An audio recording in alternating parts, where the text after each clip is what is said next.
শোনা গিয়েছে এই যে চিফ এসেছিল, তিনি নাকি সরকারের কাছে প্রপোজ করেছে যে ঢাকায় একটা এর অফিস খুলতে হবে। বাংলাদেশ সরকার নাকি প্রত্যাখ্যান করেছে। কিন্তু এ ধরনের আস্পর্ধা যে এখনো হয় যে এর অফিস খুলতে হবে, আমি অনেক আগে থেকেই বলে আসছি যে পাকিস্তানের আইএসআইকে বাংলাদেশে অত্যন্ত প্রয়োজনীয়ভাবে প্রতিষ্ঠিত করা দরকার। এটা শুনে অনেকে আবার ভ্রু কুচকায় যে ৭১-এর শত্রু আইএসআই কেন। আমার কথা হচ্ছে যে আইএসআই হচ্ছে একমাত্র মহৌষধ ভারতের কে ডিল করার জন্য। তাদের মতো কে এত ভালো চেনে না আর কেউ।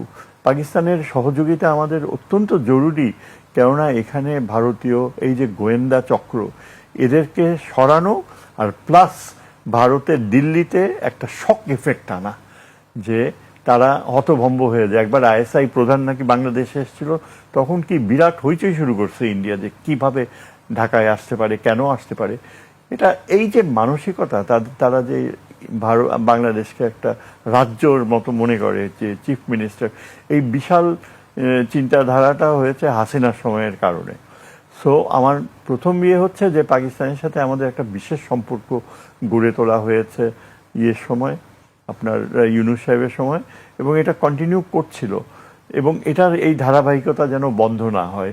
আমাদের বিউরোক্রেটসরা পাকিস্তানে যায় ট্রেনিংয়ের জন্য, পাকিস্তান সরকার খরচ বহন করছে। ইতিহাসের ব্যাখ্যা যেন ঠিক মতো হয়, আমাদের স্বার্থ আমরা দেখব।